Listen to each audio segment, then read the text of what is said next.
Hi friends, in this particular video we'll try to learn the basic concepts जो हमको याद रखने हैं related to inverse trigonometrical functions. Although inverse trigonometrical functions हम एक अलग chapter पढ़ेंगे इसका, there is a separate chapter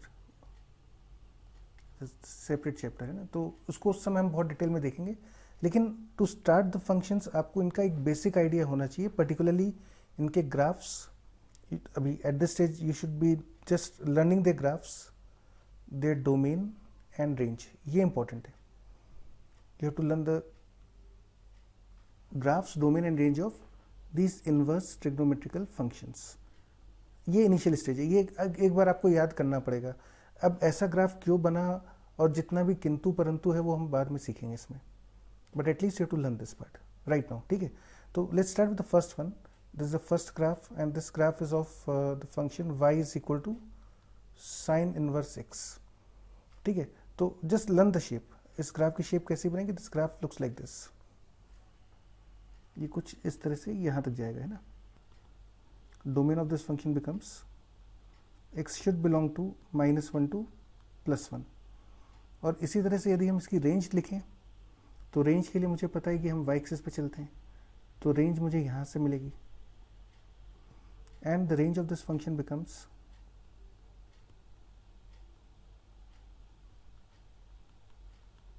-π/2 से लेके +π/2.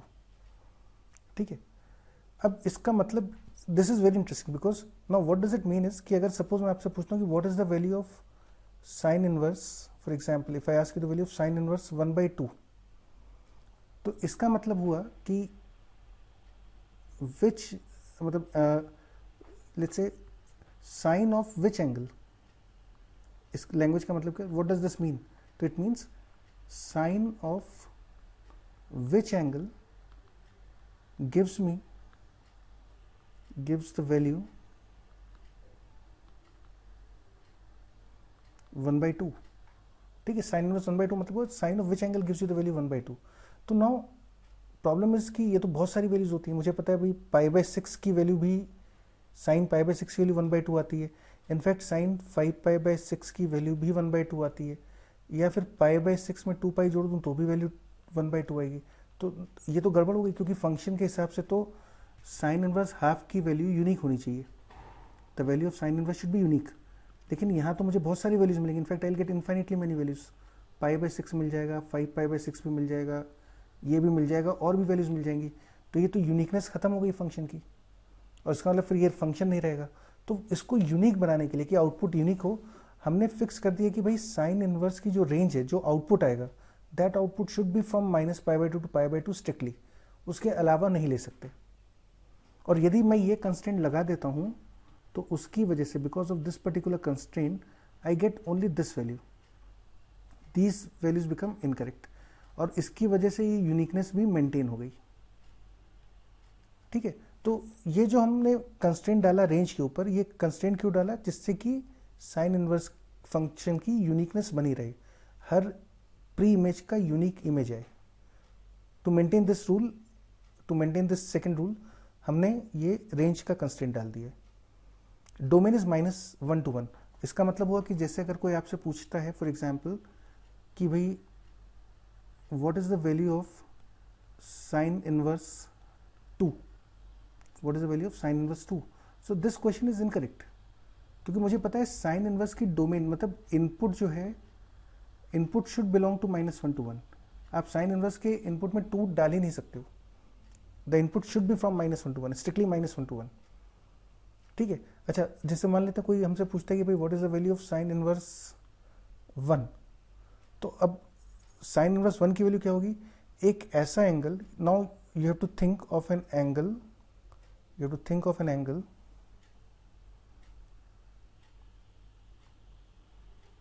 Between -π/2 and π/2 whose sin theta is 1. And now the obvious choice is π/2. तो मुझे दोनों चीज़ों को ध्यान रखना है. मुझे साइन इनवर्स का जो भी आउटपुट हम लिखें, जो भी आउटपुट लिखें, जो भी इसका आप आउटपुट देखोगे, you have to ensure that this output lies between, it should lie between -π/2 and π/2, it should lie in -π/2 to π/2। ये हमको याद करना पड़ेगा, ये रट्टा ही लगाना है, क्योंकि otherwise you won't be able to solve the question, आपके आंसर्स गलत आने लग जाएंगे। और ये हमने फिक्स कर दिया, this is fixed. Why this is fixed? जिससे कि so that every pre-image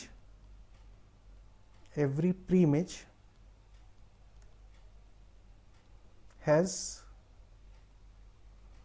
a unique image, तो हमेशा बच्चों ध्यान रखना, ये ग्राफ होता है साइन इनवर्स एक्स का, और this graph is increasing, this is an increasing graph,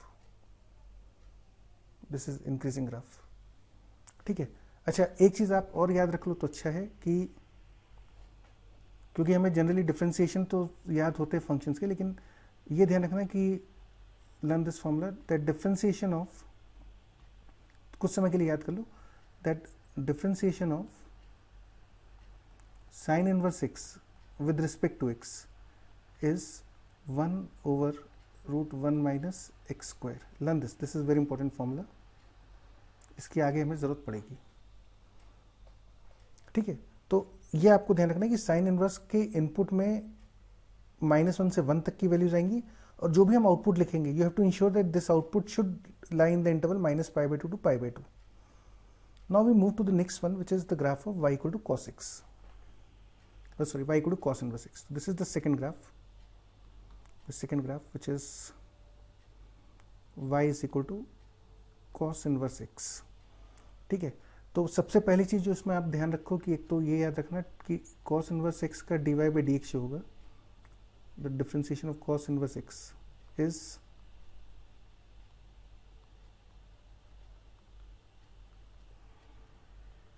minus times √1 - x²। Learn this formula, आगे इसकी जरूरत पड़ेगी हमको ना, तो एक तो ये याद रखो आप। इसके अलावा जो चीज़ हमें दिख रही है ग्राफ से, कि एक तो ये फंक्शन डिक्रीजिंग है, this is a decreasing function. Also इसकी यदि हम डोमेन लिखें, so domain of this function is -1 to 1, and range of this function is 0 to π। ये थोड़ा सा अलग है, साइन इनवर्स की रेंज होती थी -π/2 से π/2, इसकी रेंज है 0 से π। इसका मतलब क्या हुआ? तो let's take an example to illustrate this. Let's take an example. Suppose I ask you the value of cos inverse, let's I ask you the value of cos inverse π/2, कि भाई इसकी वैल्यू कितनी होगी? तो answer is it is not defined, it is not defined. क्यों?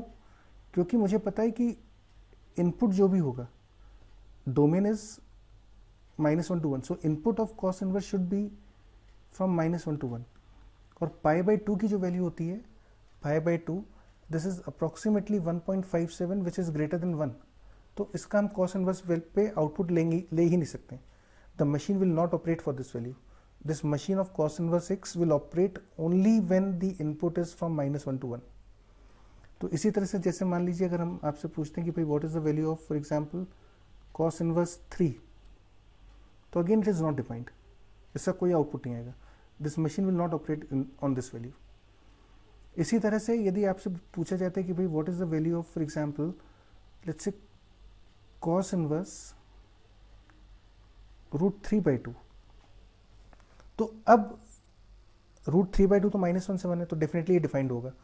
लेकिन defined होने के साथ साथ आपको ये ध्यान रखना है कि हम इसका जो भी आउटपुट लिखेंगे, that output should be from 0 to π only. मतलब इसका मतलब हुआ कि this implies that which angle in the interval 0, π has cos theta equal to √3/2। 0 से π में कौन से एंगल का cos √3/2 आएगा? तो obviously answer will be theta equal to π/6। Sine inverse में हम जो देखते थे वैल्यूज, साइन इनवर्स x में बच्चों जो वैल्यूज देखते थे, उसमें हम आउटपुट देखते थे साइन इनवर्स के केस में this was from -π/2 to π/2। Cos inverse के केस में आउटपुट देखना है 0 से π। डोमेन दोनों में -1 से 1 होनी चाहिए। और ग्राफ जो है वो उसका डिक्रीजिंग है। अच्छा, साइन इनवर्स का डेरिवेटिव अगर हम रिकॉल करें तो कितना होता था? साइन इनवर्स का डेरिवेटिव होता था 1/√1 - x²। तो दोनों में से प्लस माइनस का फर्क है। साइन का 1/√1 - x², कॉस इनवर्स का -1/√1 - x²। ठीक है, let's take another the third graph which is actually the graph of this third graph is y is equal to tan inverse x. This is the graph of tan inverse x. ठीक है, तो यदि हम tan inverse x के graph को देखें तो आप देख सकते हो पहली चीज तो कि ये ग्राफ इंक्रीजिंग होगा, है ना। This graph is an increasing graph. इसके अलावा अगर हम इस ग्राफ की डोमेन लिखें तो domain is all real numbers, मतलब इसके इनपुट पे मुझे कोई लफड़ा नहीं है। There is no problem with input. आप कुछ भी डाल दो, tan inverse 3, tan inverse 10, tan inverse 1000, tan inverse -500, anything, all the values are fine. और यदि हम इसकी रेंज की बात करें तो रेंज जो है बच्चों इसकी, that is you can see from the graph, it is -π/2 to +π/2। Range इसकी आ रही है -π/2 से π/2। इसका मतलब हुआ कि tan इनवर्स का आउटपुट हमेशा इसी इंटरवल में होना चाहिए। Again you have to learn this differentiation. So differentiation of tan inverse x is 1/1 plus x square. Learn this formula, this is important. I'll be using this a lot in the subsequent topics. ठीक है, तो मुझे sine inverse, cos inverse, tan inverse के differentiation याद होने चाहिए अभी तक। अच्छा, फिर आप देखोगे इस ग्राफ में एसिम्पटोट्स भी हैं। The graph has horizontal asymptote, the graph also has horizontal asymptotes. और ये हॉरिजॉन्टल एसिम्पटोट्स कहाँ पर हैं? These are y equal to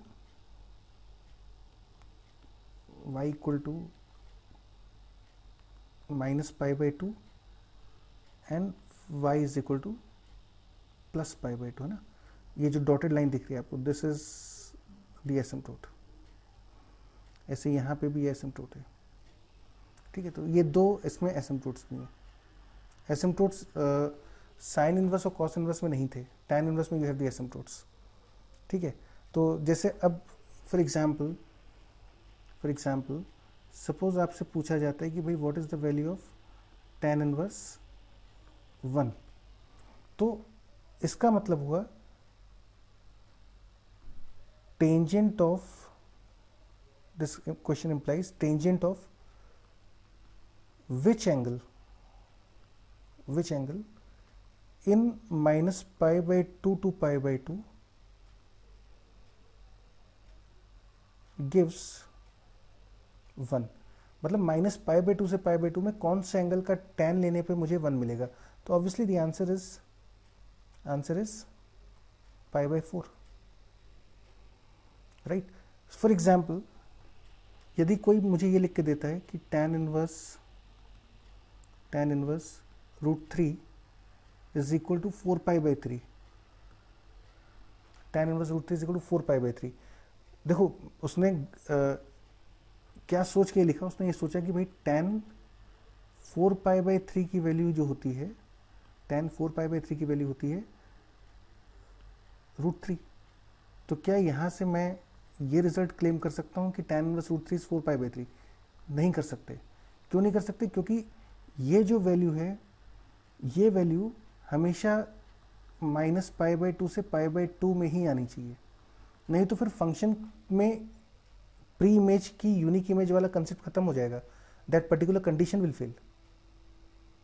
उस कंडीशन को बनाने के लिए हमने ये कंस्ट्रेंट एक लगा रखा है। तो you have to follow the constraints on both the parts, domain as well as range. ठीक है, now we move to the next graph which is y equal to cot inverse x. So our next graph is, now look at the fourth graph which is y is equal to cot inverse x.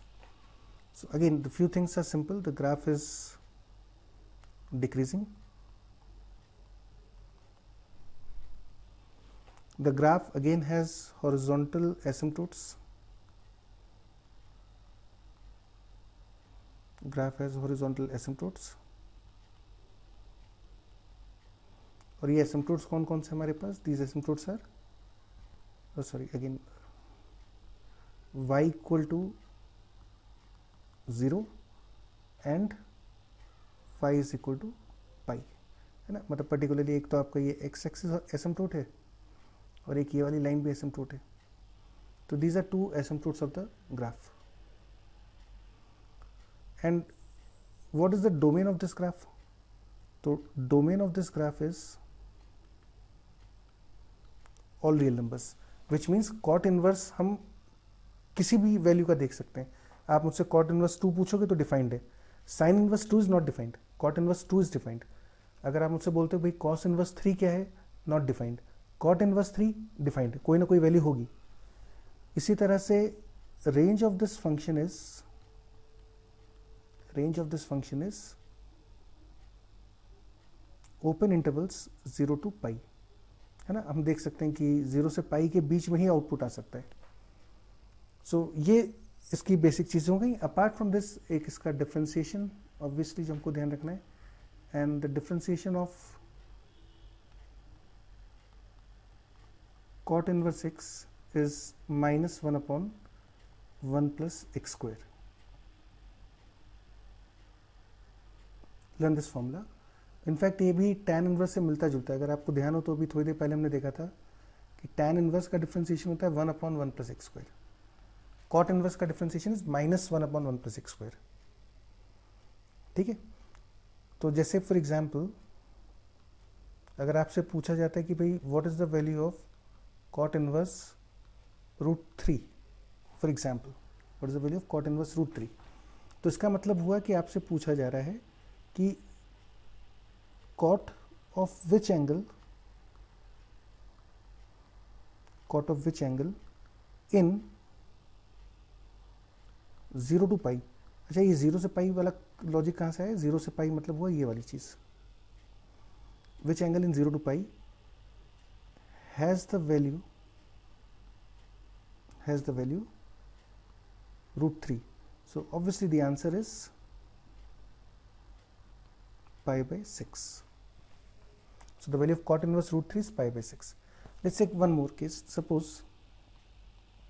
Suppose आपसे पूछा जाता है कि cot inverse -1 की value कितनी होगी।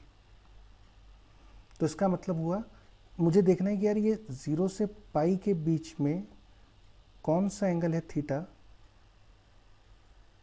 सच that the value of cot theta is -1। तो ना obviously this is second quadrant, तो सेकेंड क्वाड्रेंट में थीटा की कौन सी वैल्यू आ जाएगी, this implies theta is equal to 3π/4 and therefore cot inverse -1 will be equal to 3π/4। तो जो भी रेंज है उस रेंज में आपको एंगल ढूंढना है ना, you look for the angle of the corresponding inverse trigonometrical function in the range, और ये हमको याद होनी चाहिए along with the graphs. Now in the same way the next graph is y equal to, we move to the next graph which is our fifth graph, and this is the graph of y is equal to sec inverse x, है ना। ये sec inverse का graph है। तो कुछ basic चीज़ अगर हम देखें तो सबसे पहले दिस ग्राफ इज इंक्रीजिंग, है ना। यू कैन वेरी वेल सी कि ये ग्राफ पूरा यहाँ भी इंक्रीज कर रहा है, ऊपर जा रहा है, और यहाँ भी ऊपर जा रहा है ना, दोनों तरफ ग्राफ इंक्रीजिंग ही कर रहा है। तो overall this graph is an increasing function. Again the graph has an asymptote, this graph also has an asymptote, और वो एसिम्पटोट अगर आप ध्यान से देखो तो ये डॉटेड लाइन जो दिख रही है दिस इज द एसिम्पटोट। ठीक है, तो this graph is an asymptote and this asymptote is y is equal to π/2। ठीक है, अच्छा, coming down to the domain of this function, अगर मुझसे इसकी डोमेन पूछी जाए तो domain is -∞ to -1 union 1 to ∞। मतलब अब प्रॉब्लम है सेक इनवर्स में आप जो भी इनपुट डालोगे, this machine will work, machine of sec inverse x will work only when the input is smaller than -1 और ग्रेटर देन इक्वल टू 1। या तो -1 से छोटा इनपुट डालो तब ये मशीन काम करेगी, या 1 से बड़ा इनपुट डालो तब ये मशीन काम करेगी। ये -1 से 1 के बीच में कुछ डाल दिया तो मशीन काम नहीं करेगी, यू वोंट गेट एनीथिंग। ठीक है, इसी तरह से यदि हम इसकी रेंज देखें तो इसकी जो रेंज है that includes 0 to pi all the angles except π/2, क्योंकि π/2 पे एसिम्प्टोट आ गया तो वो आपको आउटपुट नहीं मिल पाएगा। And again the differentiation part जहाँ तक बात है तो d/dx of sec inverse x, sec inverse x का जो डिफ्रेंसिएशन है this is given by 1 mod x into root x square minus 1. You have to learn this formula again. ठीक है, in fact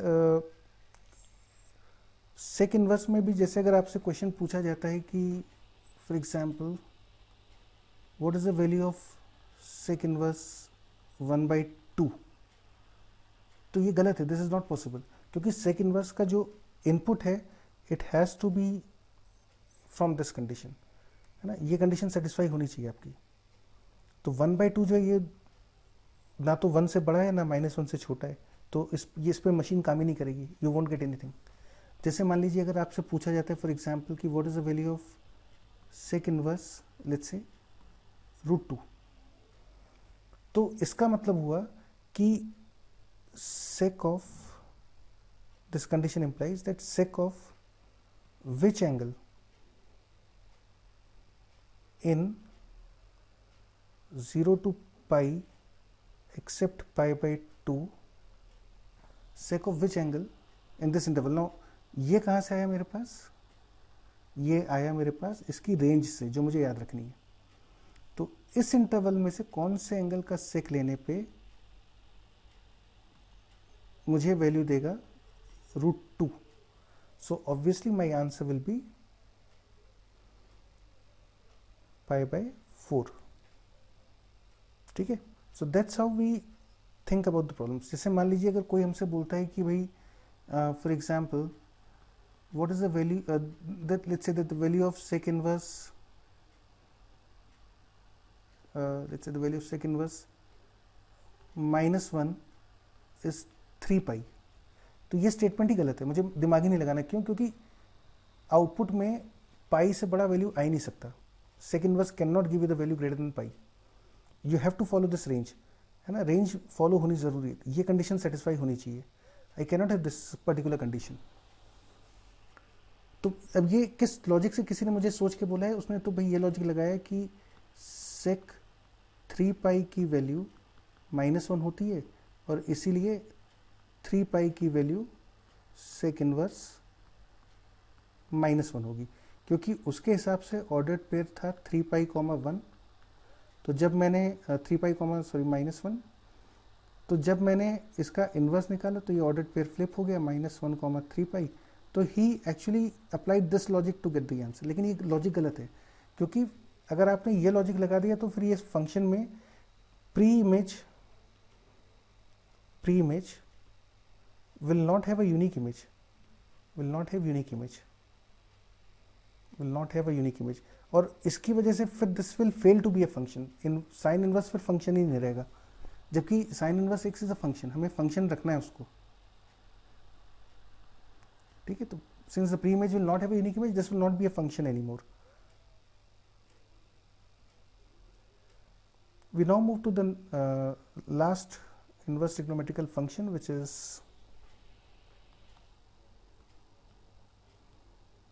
y is equal to cosec inverse x, and again few things which are quite visible from the graph. They are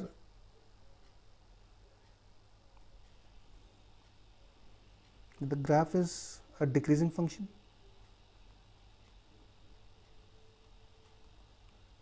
the graph is a decreasing function, ये हमें दिख रहा है। इसके अलावा फिर the graph has asymptote, it has a horizontal asymptote, horizontal asymptote है graph में, which is actually your x axis, या फिर x axis की इक्वेशन लिख लो, this is y equal to 0. तो the graph also has a horizontal asymptote, right? Then again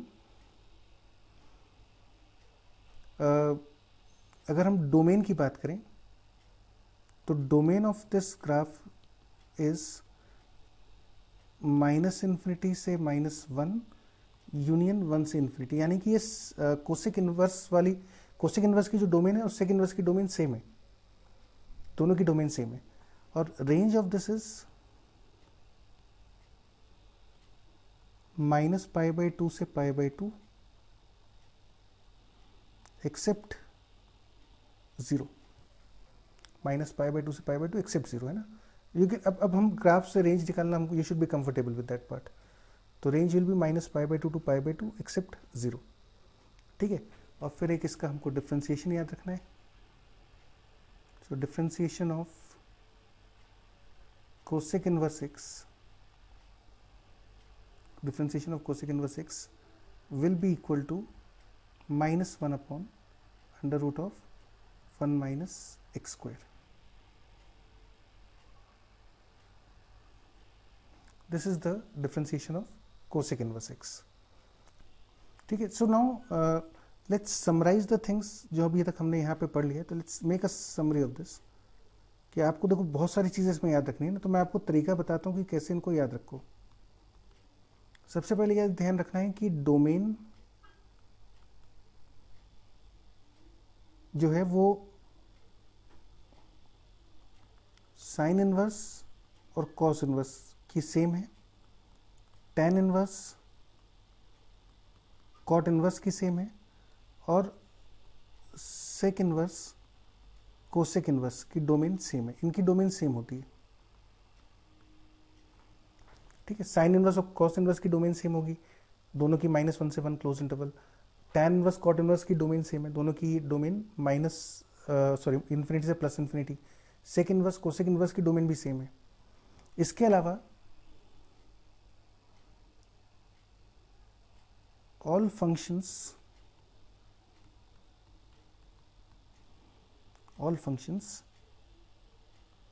starting with c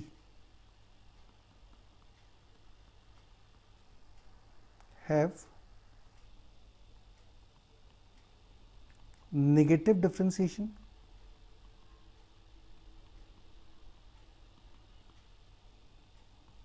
and are decreasing.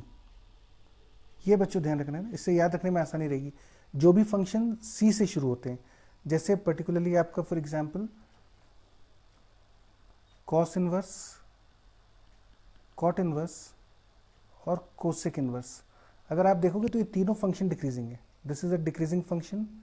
अगर graph याद हो तो ये तीनों डिक्रीजिंग है. ये ग्राफ याद रखने में आसानी रहेगी. और इनके डिफ्रेंसिएशन जो होते हैं वो नेगेटिव साइन लगा कर आते हैं. अगर हमको ध्यान हो तो कॉस इनवर्स का differentiation was -1 upon root 1 minus x square. Cot inverse का differentiation -1 upon 1 plus x square. Cosec inverse का -1 upon mod x root x square -1. ठीक है ना. This is the differentiation of cosec inverse x. और ये किसके negative आते हैं?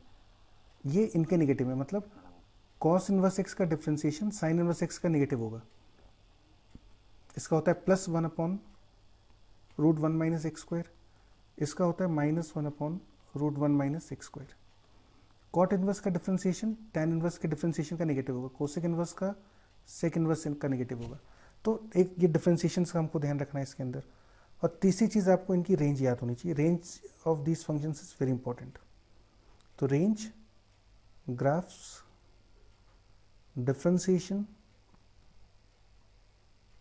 ठीक है ना, रेंज, ग्राफ्स, डिफ्रेंसिएशन और डोमेन, ये चारों चीज़ें आपको इन फंक्शंस की याद होनी चाहिए. इनको रट लो मतलब अच्छे से. तो learn these by heart. So in the next video, from next session, we might be requiring these results directly.